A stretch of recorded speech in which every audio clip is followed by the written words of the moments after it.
go ahead with the trip that I was planning along with Caleb in order to see what is called a benchmark casino that is being put forth as something that is similar to Danville. And basically what ends up happening is these planning groups, that's the way they manage, is they tell you these are the kinds of casinos that we might have. Shelbyville, Indiana, Charlestown, West Virginia, Dubuque, Iowa, and I can't remember where the other one is. And so I have looked at these online, and they are absolutely nothing like Danville. But I would like to see the one in Charlestown because they're saying it's the high end, and that's what they're reaching for, and I just don't believe it.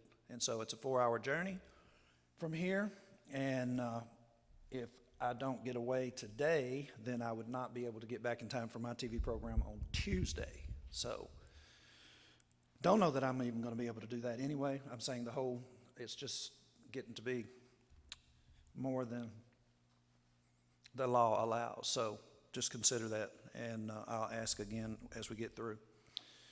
This morning, I really have a very determined goal that I have set forth on since sometime last year when we began a series on the clean church. I really did not realize the difficulties that individuals were having in their own minds about what faithfulness is and what sin condemns you. And one of the reasons that I say that I didn't really have a good understanding of how everybody feels, one of the ways that I got a better understanding was I was teaching those classes here, and if you remember, I was going back and forth to Texas at the same time. So I was teaching them in Texas.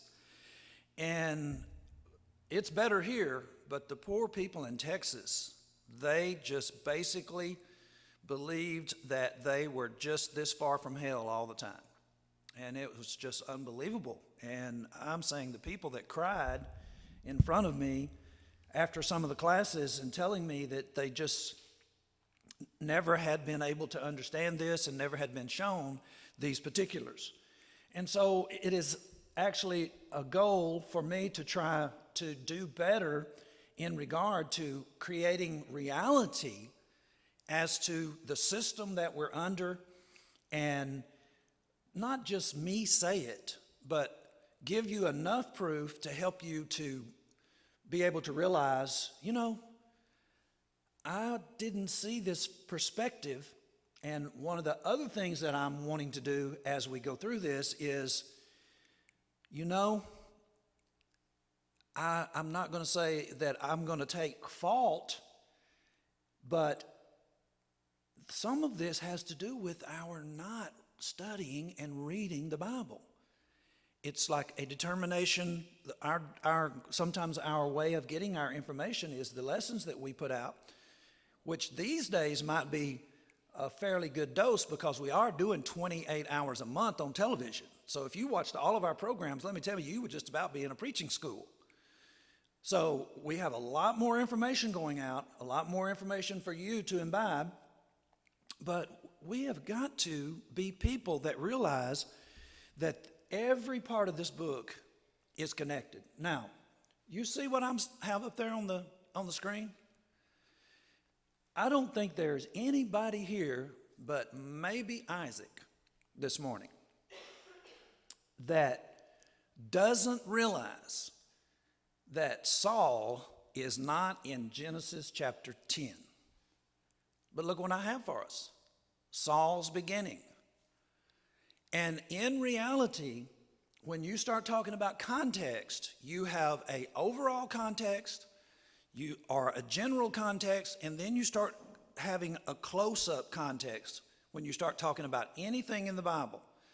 But every subject in the Bible is connected to the rest of the Bible in a general overall context, but then there is a very close context.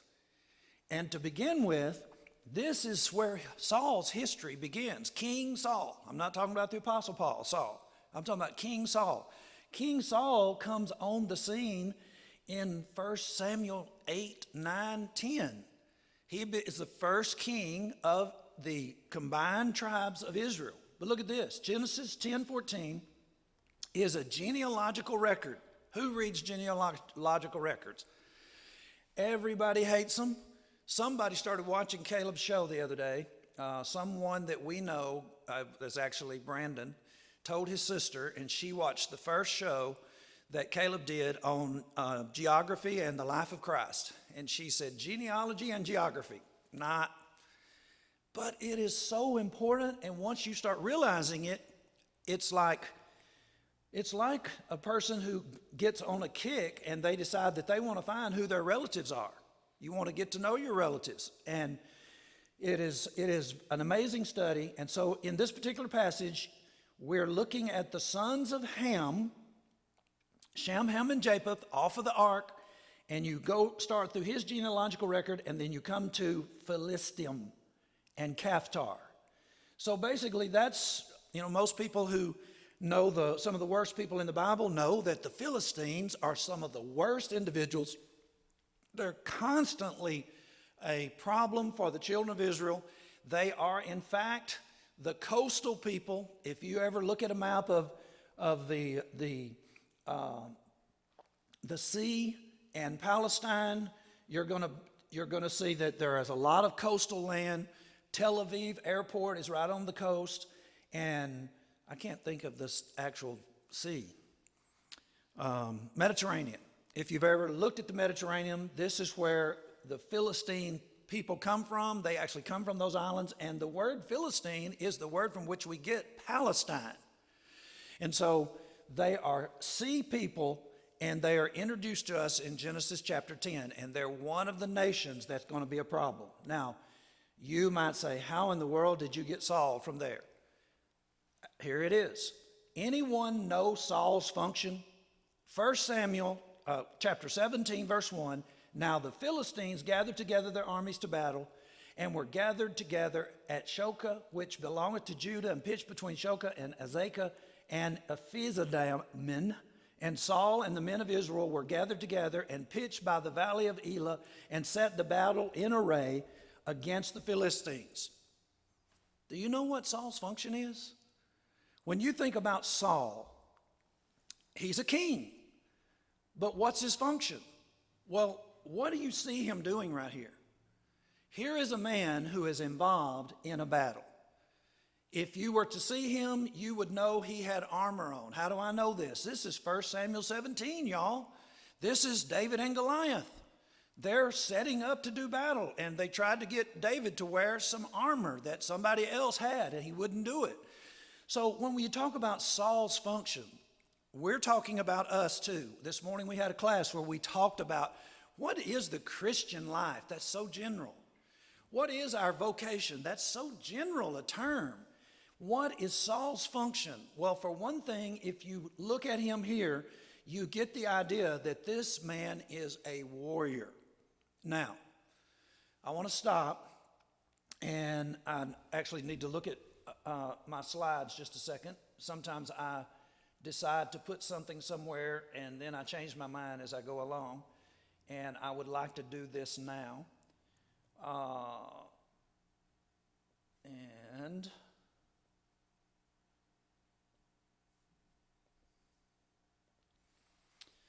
who uses this word? Aggregate. I would think that possibly aggregate is a word that's maybe used in accounting. I'm assuming Joey uses it because it's an IT word. The aggregate. Now, y'all, you need this. We really need this. You may not realize it, but we absolutely need to get this word. A whole formed by combining several typical disparate elements. The council was an aggregate of 3 regional assemblies. So when we talk about the aggregate of something, we're talking about a sometimes loosely formed group of things that actually make up something. And when we talk about your life in the aggregate, I hope that you'll look at this word even more so that you can then go back and say, okay, I get this. Your life is not dictated as far as faithfulness at any one time. Your life is actually going to be judged in the aggregate. Like all of the different activities and actions of your life, they're going to be viewed, and they're going to be viewed by a infinite creature, God, who has the ability to see your entire life in its aggregate. We can't do that. I don't know what you've been doing. You don't know what I've been doing. Nobody knows what each and other of us have been thinking this past week. And besides, this week is one small speck when you start talking about the entirety of the aggregate of your life. And oftentimes, individuals, they think about themselves right now and they say, and a sister said this to me last week. She said, I know I'm a pitiful Christian. And I'm like, girl, you are not a pitiful Christian. Why are you talking about yourself like that? And the reason why she is saying that is because at this particular moment in time, she has an idea that she ought to be here, or she ought to have grown to this, to this, to this, to this, and she has no idea how the Bible actually puts this together so that we can understand it and get a better understanding of how God looks at us. So, we're talking about being Saul. Now, I really do need some help here this morning. I need to ask for participation. I want to know how many people consider Saul as having a negative account. Like if on the judgment day, do you think he's going to come in the negative? King Saul went around trying to kill David. I'm saying, y'all got to help me. If you believe that he is going to actually have a negative account, let me see your hand. Okay. I don't know.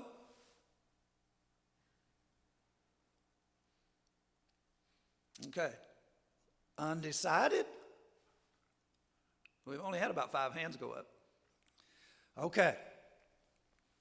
So, remember what we said. Saul started in chapter 10 of Genesis. Why did we say that was his context? Because his entire life is involved with the Philistines. Now, let's have a look at him and let's see what we really see when you look at a person's entire life. Now, most of the time, it is the case when we do take our kids into Bible class, we generally introduce an individual and we tell the highlights. And guess what? The highlights of Saul's life generally revolve around him doing a couple of bad things, and then he is at the battle with Goliath, and David ends up having people say that he killed his 10,000s while Saul killed his thousands, and then he sets out to kill David. And that's pretty much the mentality that we have about this awful person named Saul.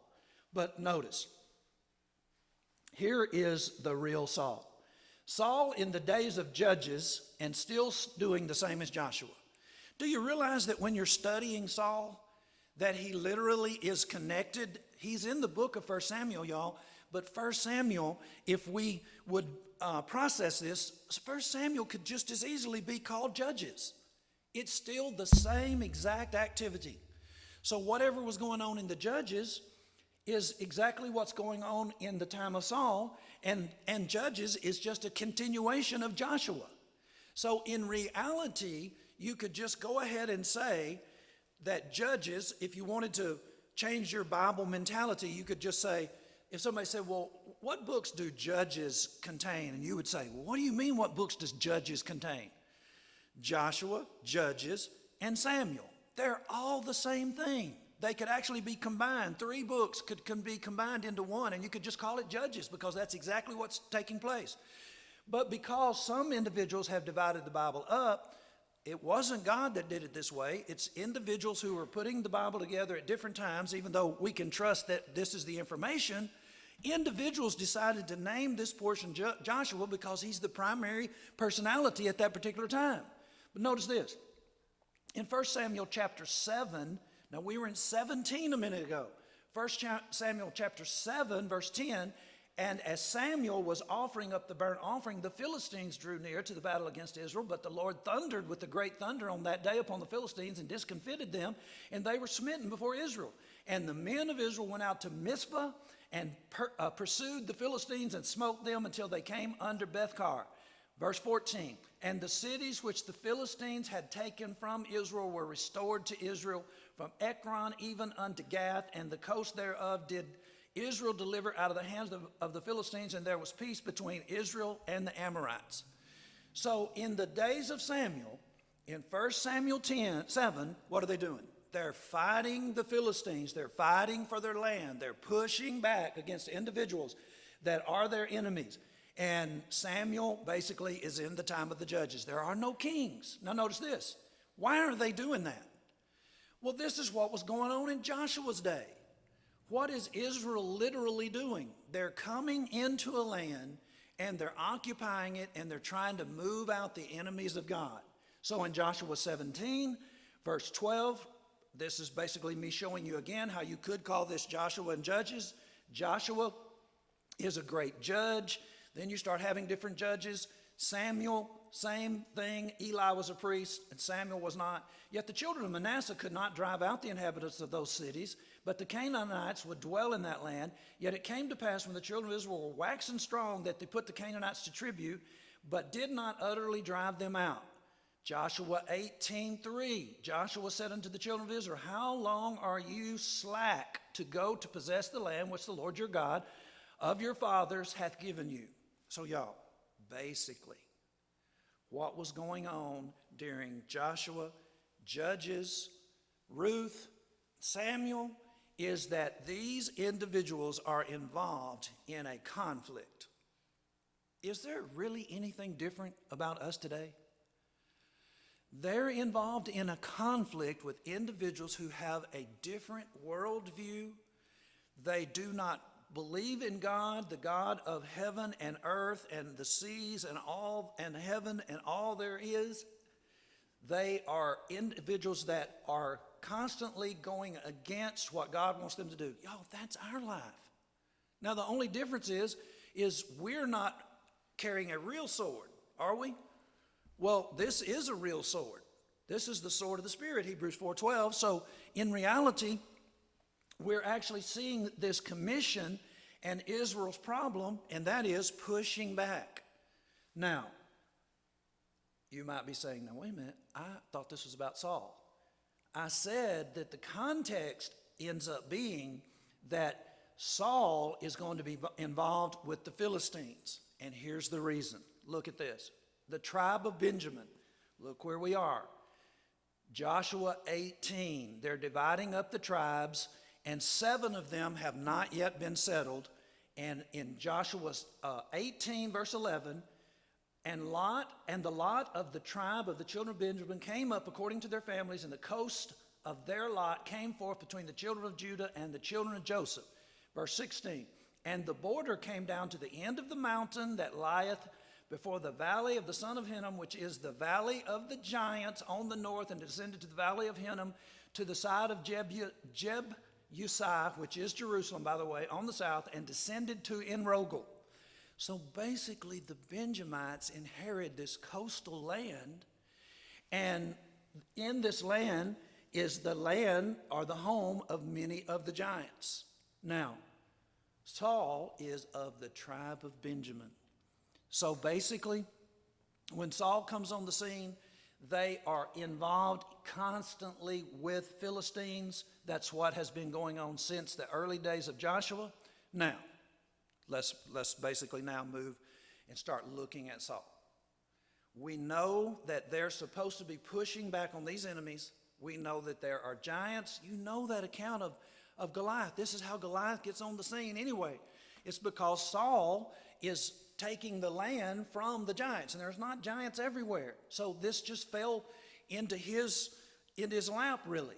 Now, I'm going to have to kind of do an overview here in order to get through this, but I want us to try to make this a continual thread. 1 Samuel chapter 15, Saul's faltering. For rebellion is as the sin of witchcraft, and stubbornness as iniquity and idolatry. Because thou hast rejected the word of the Lord, he hath also rejected thee from being king. Do you know, all my life, I have basically heard people say, at this point right here, Saul is toast. As a matter of fact, Caleb covered some of this on one of his shows, and one of our good supporters, new supporters from Missouri, sent a letter, and probably money in it as well, sent a letter and to me, and then he said he would like for Caleb to call him. He'd like to talk to him, and I ended up talking to him, and we were talking about this very thing because we were being a little bit different about Saul than other people had been. But are you reading what it says? It doesn't say that Saul is toast here. He is rejected from being king. Does that really mean that it's over for Saul? He just might as well give up right here? He's rejected from being king. 1 Samuel chapter 15, verse 28. And Samuel said unto him, the Lord hath rent the kingdom of Israel from thee this day, and hath given it to a neighbor of thine that is better than thou.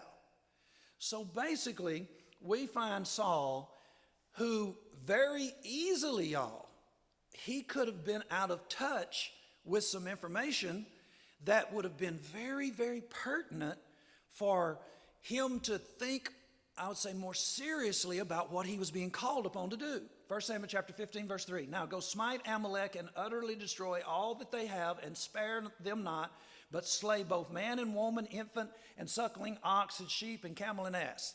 That's what he was told to do, and he didn't do it. Now, I just want you to think about this just for a moment.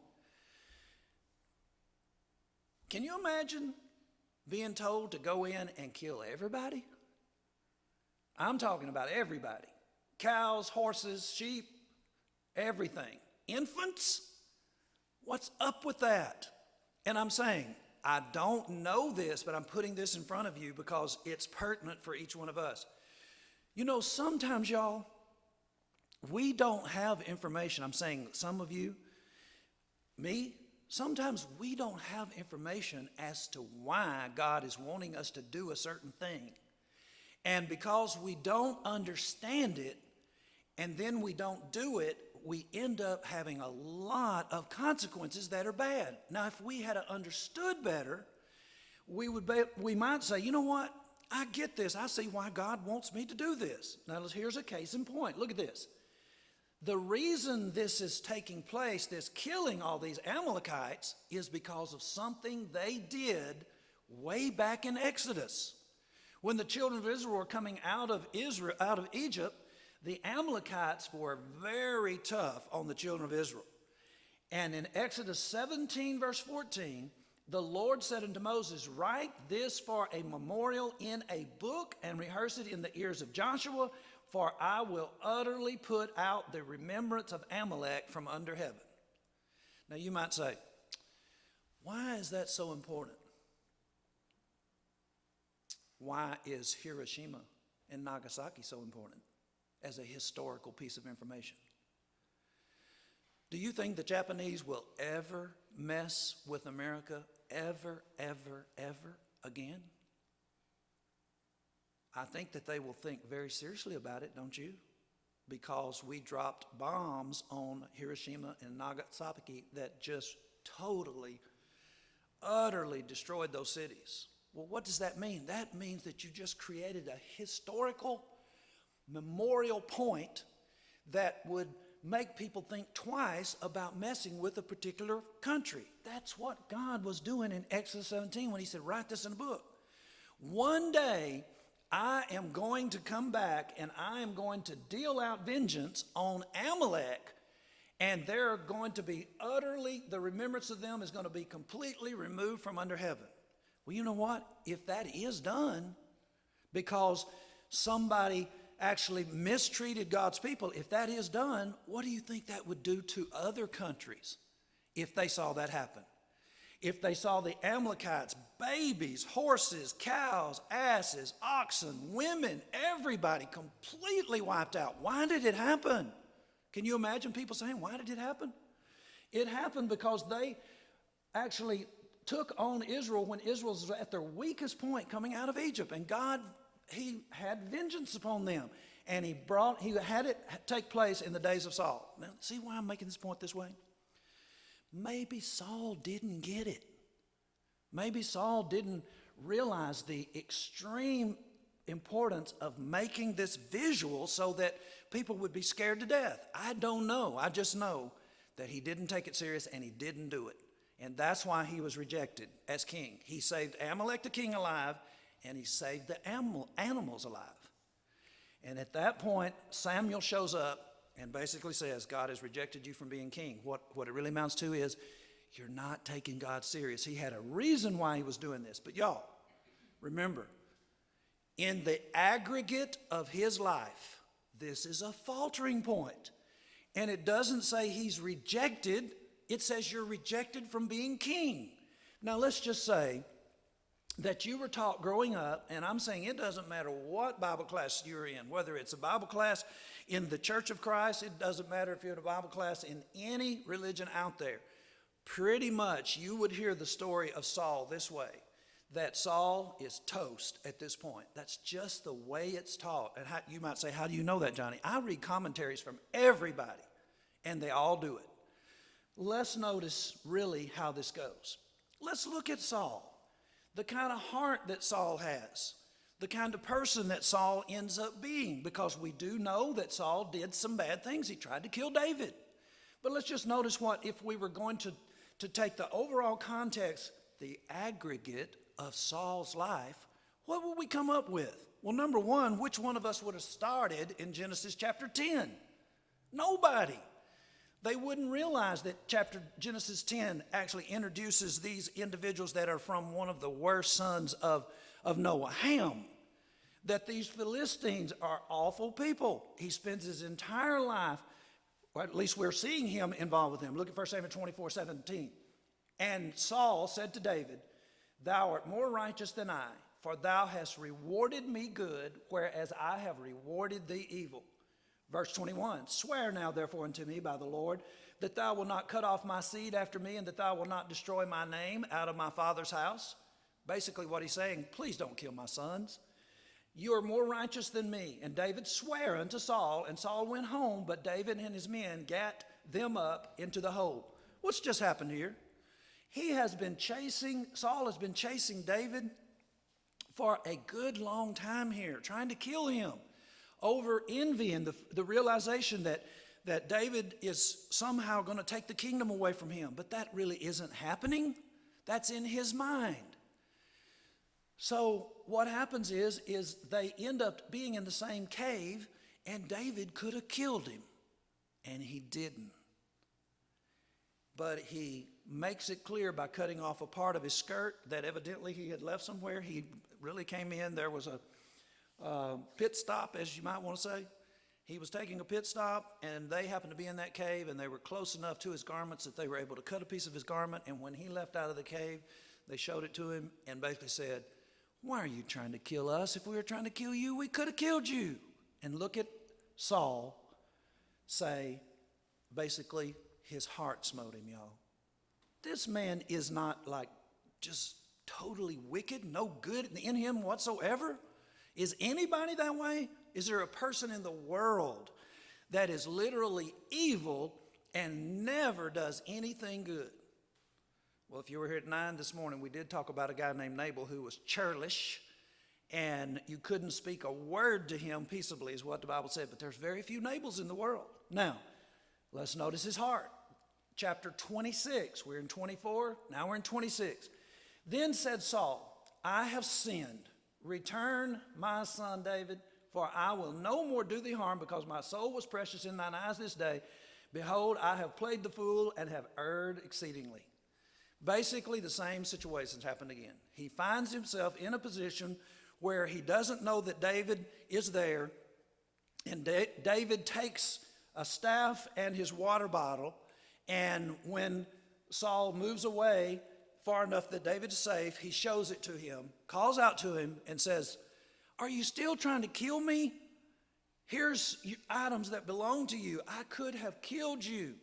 And what does Saul say? I have sinned. Here's a man, as he's going along, who is continually able to recognize when he's doing wrong, and his heart, his conscience, is smiting him. Now look, y'all, this is a character who is being laid bare before us by God, not so we can pick him apart. It's basically so that we can see how people are. I mean, don't you wish that you could actually know how people are? What if God were to write a book every now and then, or give us a piece of information where we could get the insight on one or the other of us, and you find out the struggles? Do you think that if you were to get the insight, like the real insight, on one of your brothers or sisters, that you would see some of the difficulties that they were going through, that you would be, well, they should have known better than that, or that's just weak of them, or whatever? Or would it not bring you to tears? Would it not cause you to be sympathetic and want to help? That's why we're getting to see Saul. But you know, the opposite actually happens. People basically give Saul a thumbs down because he faltered in 13 and 15, and they see him involved in a struggle. Is it not hard, y'all? Is it not hard to not be envious sometime? Is it not hard to keep your mind from playing tricks on you and convincing you that somebody's trying to do you wrong, maybe got it in for you, actually had malicious reasons for what they said, even though they said, I didn't mean anything by that? Is it hard in our minds to actually always think good and pure towards things like that? Or does our mind constantly, are we not all in this struggle together? I think we're all in a struggle together, and we're basically seeing the struggle that this man is going through, but we're also, if we look, we're getting to see that this guy has a heart. He has feelings, but he has struggles as well. Saul's condition. 1 Samuel 16:14. But the Spirit of the Lord departed from Saul, and an evil spirit from the Lord troubled him. Okay, that's it. I knew that Johnny was wrong. I knew there was something in my head that was telling me that this is going the wrong way. The Spirit of the Lord departed from Saul.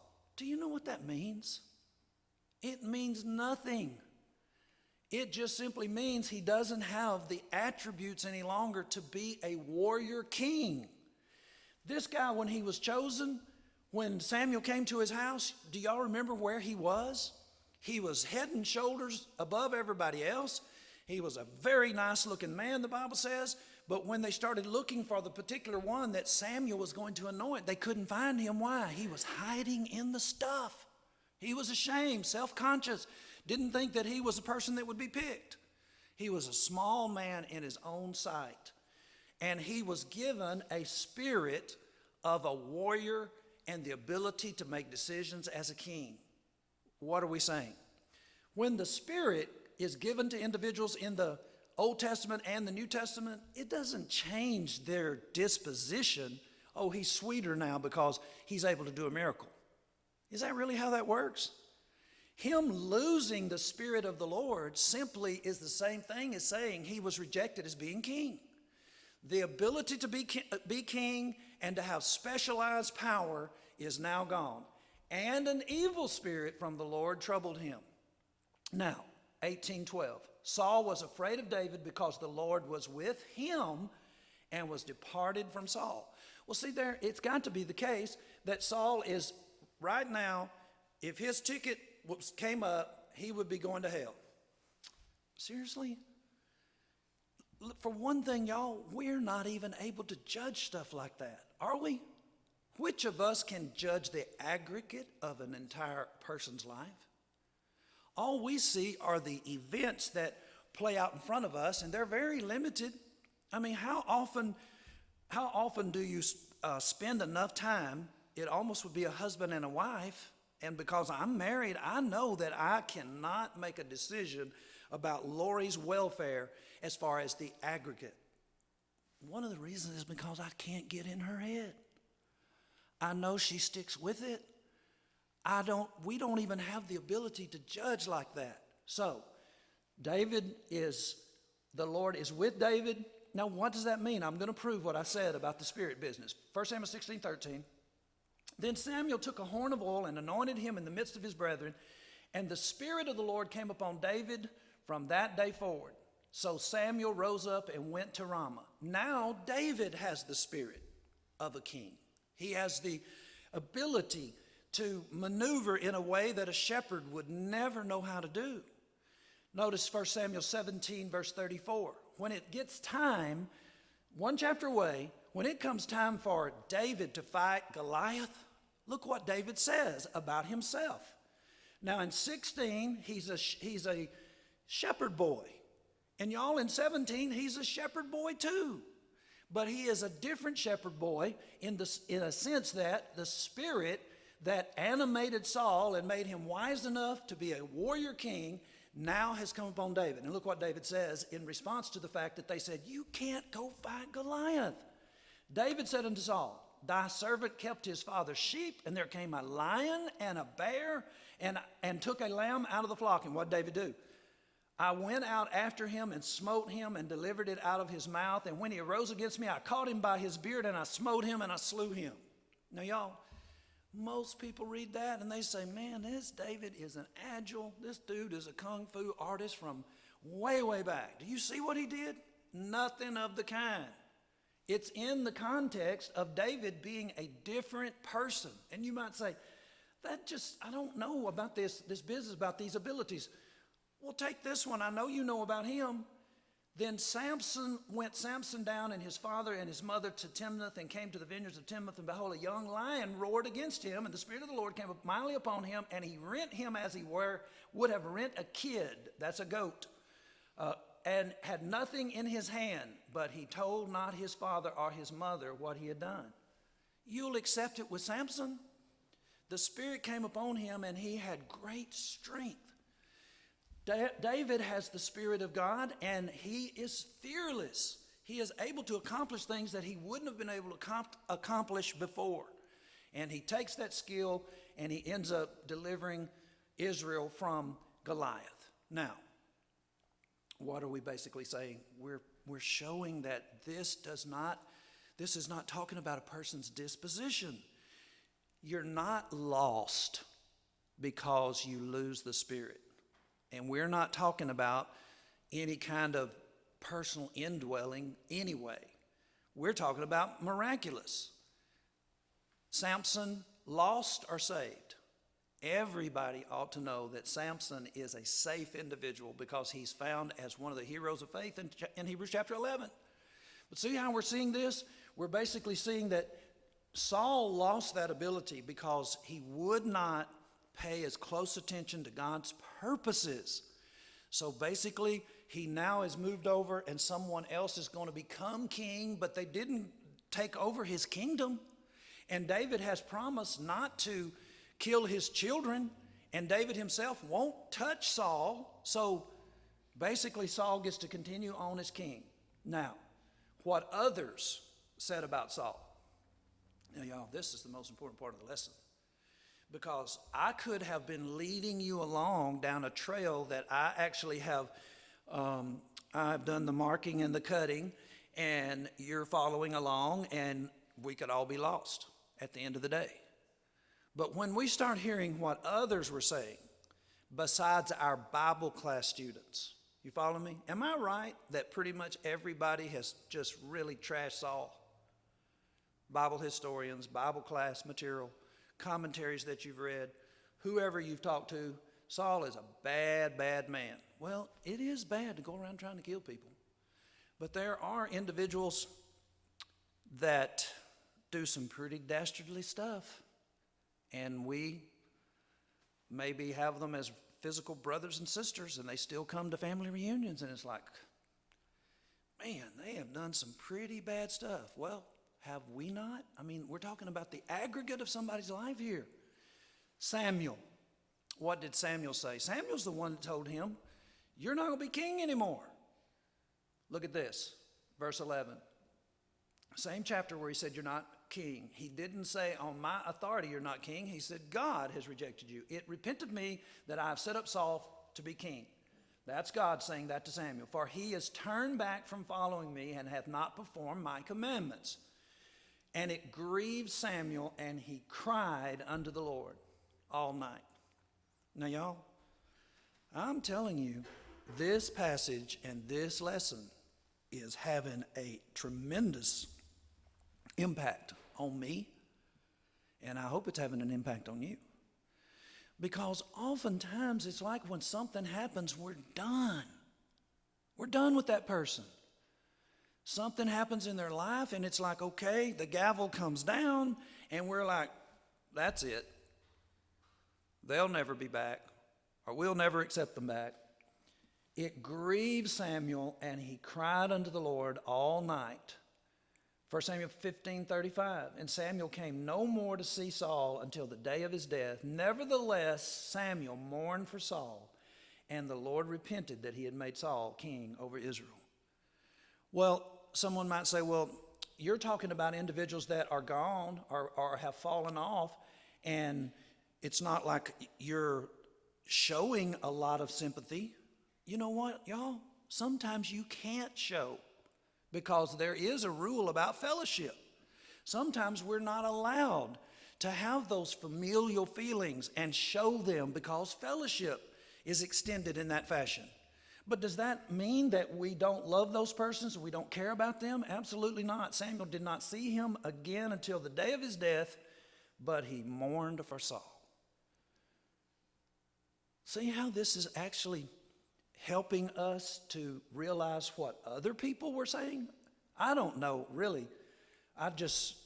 When I do this on television, I think there's going to be possibly some people that are just going to call me a false teacher. I just never heard anything like this. Well, you know what? Number one, how many people do you think actually studied the entire context like this? I'm saying, I made up my mind, I am going to get to know Saul. 1 Samuel 15:24, and Saul said unto Samuel, I have sinned. So when Samuel told Saul, you've been rejected, what did Saul do? Did he get up in a huff? Did he get mad? Did he say, you know, there was a king named Asa. He actually put the prophet in prison who told him bad news. Saul said, I have sinned, for I have transgressed the commandment of the Lord in thy words, because I feared the people and obeyed their voice. And that is exactly part of it. 1 Samuel 15:25. Now therefore I pray thee, he's just been told that you're rejected as king, pardon my sin and turn again with me that I may worship the Lord. 1 Samuel 15:30. Then he said, I have sinned. We're skipping 5 verses. There's some things that were said in there. He wants Samuel to continue to honor him in a way that Samuel can't do. But I asked one more thing. I have sinned, yet honor me now, I pray thee, before the elders of my people and before Israel, and turn again with me that I may worship the Lord thy God. So Samuel turned again after Saul, and Saul worshiped the Lord. See how he gave in as Saul was saying, look, I know I've sinned. And I know that it was of such a nature that I am being rejected as king. My son Jonathan's not going to be king. None of my kids are going to be king. The seed line is going to end with me. Now, 1 Samuel 31:8, and it came to pass on the morrow, when the Philistines came to strip the slain, that they found Saul and his 3 sons fallen at Mount Gilboa. And they put his armor in the house of Ashtaroth, and they fastened his body to the wall of Beshan. So Saul dies, and he's hanged on a gate headless, and others hear about it. Can I just interject here? Remember how we started about what do you know about Saul? What is he doing? And we started in chapter 17 and said, well, what's he doing? He's camped and he's in a fight with the Philistines. Do y'all realize this man spent his entire life fighting, combat against the mortal enemies of the children of Israel? Well, you know, a lot of people, if they had heard that they'd been rejected as king, they'd be saying, I'm taking my marbles and I'll just go to another country. Forget y'all. He stays with it. He does have this struggle going on against David, but he continues to fight the mortal enemy. He is doing what Joshua commissioned them to do, what they did throughout the Judges and what they did throughout Samuel. He's still involved. Now think about that. Think about the fact that God is seeing him, and here he is headless, and his 3 sons are with him hanging on that wall headless, because they stayed in the battle. We're looking at the aggregate now of his life, and we're looking at what other individuals said. Now watch this. 1 Samuel 31:11. When the inhabitants of Jabesh Gilead heard of that which the Philistines had done to Saul, all the valiant men arose and went all night and took the body of Saul and the bodies of his sons from the wall of Bashan, and came to Jabesh and burnt them there. And they took their bones and buried them under a tree at Jabesh and fasted 7 days. Last chapter. Most people won't go back and find out, why did these men risk their life to take him down off of that wall in the midst of Philistines? Here's why. It's because some people never give up on anybody. Some people have had things done for them by individuals and they never forget it. And the people of Jabesh Gilead are just like this. In chapter 11, when Saul first became king, when the Spirit was given upon him, his first battle, his first act as a warrior king was to become greatly angered and aggravated at Nahash the Ammonite, who came up and encamped against Jabesh Gilead. And all the men of Jabesh said unto Nahash, make a covenant with us, and we will serve thee. And Nahash the Ammonite answered and said, on this condition will I make a covenant with you, that I may thrust out all your right eyes and lay it for a reproach upon all Israel. How about that for an agreement? Let us live. Well, we'll let you live, but we're going to take one of your eyes out. When Saul heard about this, y'all, he mounted up a great battle. And it was so on the morrow that Saul put the people in 3 companies, and they came into the midst of the host in the morning and morning watch, and slew the Ammonites until the heat of the day. And it came to pass that they which remained were scattered, so that 2 of them were not left together. That's why Jabesh Gilead warriors traveled all night long.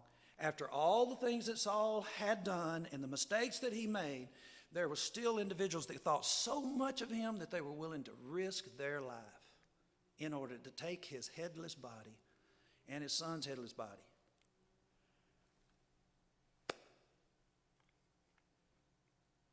I can't help myself but to think about the individuals that are not with us, and often the way that we allow our emotions to overcome us in a bad way, and we just can't seem to let good things be thought. And it's because we're human. It's because we can't judge in the aggregate. We oftentimes get caught up in a moment, an action that, as Caleb was talking about this morning, that we take it personal instead of realizing that when you get down to it, the sins basically are in God's camp. We have to make sure that we don't allow things to be personal. David's feelings. This lesson's going to come to an end, I promise you. We're close. The person who had all the reasons to feel badly would be David, because he was chased. I forget the years, but I'm going to say 13 or 17 years he was chased by Saul. Saul trying to catch up with him, make it hard. 2 Samuel 1:12, look at David's feelings about Saul upon hearing his death. And they mourned and they wept. And they fasted until evening for Saul, for Jonathan and his sons, and for the people of the Lord, for the house of Israel, because they were fallen by the sword. And David lamented with the lamentation over Saul and over Jonathan his son. Also he bade them teach the children of Judah the use of the bow. He's talking about how Saul helped them to be warriors also. Behold, it is written in the book of Jasher, the beauty of Israel is slain upon the high place. How are the mighty fallen? Tell it not in Gath, where the giants are. Publish it not in the streets of Askelon, Philistine town, lest the daughters of the Philistines rejoice, lest the daughters of the uncircumcised triumph. You mountains of Gilboa, let there be no dew, neither let there be rain upon you, nor fields of offerings. For there the shield of the mighty is vilely cast away, the shield of Saul, as though he had not been anointed with oil. From the blood of the slain, from the fat of the mighty, the bow of Jonathan turned not back, and the sword of Saul returned not empty. Saul and Jonathan.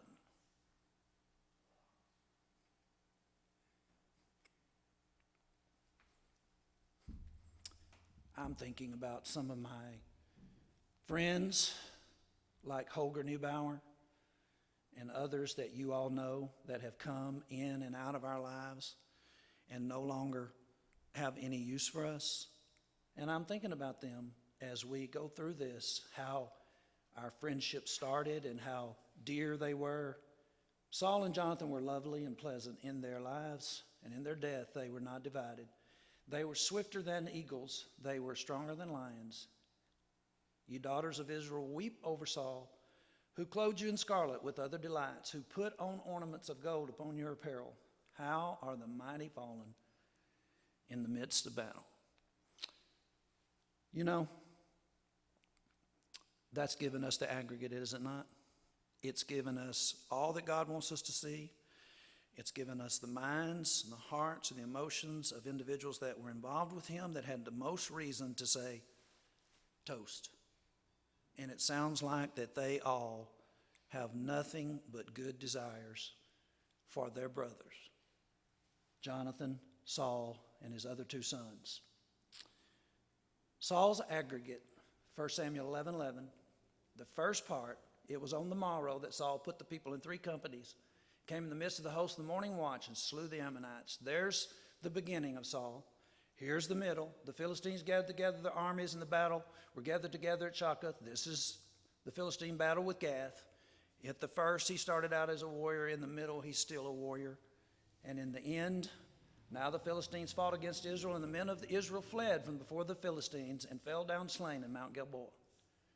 And the Philistine followed hard on Saul and upon his sons, and the Philistines slew Jonathan, Abinadab, and Melchishua, Saul's sons. And the battle went sore against Saul.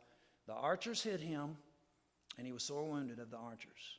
Then said Saul unto his armor bearer, Draw thy sword and thrust me through therewith, lest these uncircumcised come and thrust me through and abuse me. But his armor bearer would not, for he was sore afraid. Therefore Saul took a sword and fell upon it.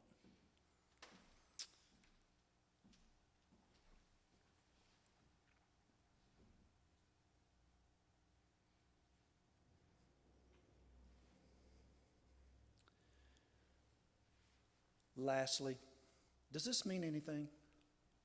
I mean, we've seen the whole picture, but 1 Samuel 28:19, there was a time when Saul was completely alone. He couldn't get a prophet to talk to him. God would not speak to him in dreams. And he was in such anxiety about the battle that he just died in prior to the battle that he went so far as to get a witch. Now, that I don't know what that would be like today. Maybe one of us going to a palm reader and getting caught over there. Like, what in the world? Well, I'm just in such anxiety. I can't get any answers about anything. It's such a disarray. I've tried a palm reader. I used to go to a tea reader. And she's a member of the Church of Christ. Man, she'll probably hear this lesson too. During that time frame that he went to that witch, the witch basically called up Samuel. That's what he wanted to do. I just want to talk to Samuel one more time. You know she couldn't call up Samuel. The ability for Samuel to come forward was because God wanted Samuel to say something to Saul. Moreover, 1 Samuel 28:19, here's what he said. Moreover, the Lord will also deliver Israel with thee into the hand of the Philistines. You're going to die. Tomorrow thou and thy sons shall be with me. The Lord also shall deliver the host of Israel into the hand of the Philistines. What does that mean, y'all? When Samuel says, tomorrow, y'all will be with me? Well, we know which side Samuel's on, don't we? We know that Samuel is on the good side. Samuel is listed, really the only thing Samuel ever did that I can find in the Bible that was contrary is that his sons didn't live in the way that he did. And Samuel says, tomorrow thou shalt be with me. So is it possible? I'm not saying it is. I am simply giving you the entirety of this man's life. And I don't think that any of us should think it impossible to get ourselves right with God after having looked at this man's life and what is said about him and what other people said about him and how much they care about him. And how much they want him to be on the right side. Well, it is possible this morning that, I'm just going to refer to this, Luke 16. It is possible that the rich man died and Lazarus died and they could see each other.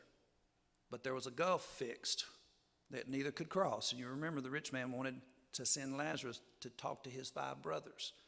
So a person could say, and I would not argue necessarily, that when he said, "You'll be with me tomorrow," he could have meant that you're going to be in the worlds between. You're going to be in the place of the dead, or the place of the departed. And we know from biblical accounts that there are, in the place of the departed, you can actually see one another. You're knowledgeable of the fact that Father Abraham is alive. I don't know if that's what he said or not. I just know that when we're talking about judging, this is an account in Daniel chapter 5 where a hand appeared on the wall and the writing was on the wall. Have you heard that? None of us has the ability to do what was done right here, to tell a king, "You've been weighed in the balances and found wanting." Not any of us has the ability with our finite selves to be able to judge the aggregate of any of our brethren. We can only judge what is going on right now, and if you're involved in a sin and you're not willing to repent, we can say confidently and sadly that could take you to hell if you don't change. But we're not saying that we're judging you at that point unworthy of any of our kindness and our prayers and our sympathy and encouragement, and that we would not mourn and be sorrowful if that were to be the end. And so this morning, isn't it a wonderful thing that it's not the end? And we each have this moment, and we can make things right. We can be encouraged by this if you realize, and I'm saying, man, I did some serious reflection during this lesson. But you can ask for prayers, you can get encouragement, you can see that, you know what, I might have been being down on Saul, and the dude, he was in the fight his entire life. Last place you see him hanging headless on the wall. How are we doing? Are we in the fight? Everybody still in the fight? Picking up the sword and getting with it, pushing our enemies out? Man, we got all kinds of enemies of the truth around here. And they are hurting people, messing people up in marriage and all kinds of different things this morning. If there's a need in your life and prayers can be the answer, then you've come to the right place. And we're certainly praying for a lot of different people. So this morning, the lesson is yours. If you have a need, you want to respond publicly, ask for prayers. If you want to leave a note out in the question box that says, "I need prayers," but I don't want to tell certain things or whatever. I just want it to be known in a general way. Get it done, whatever you do. Well, stand and sing.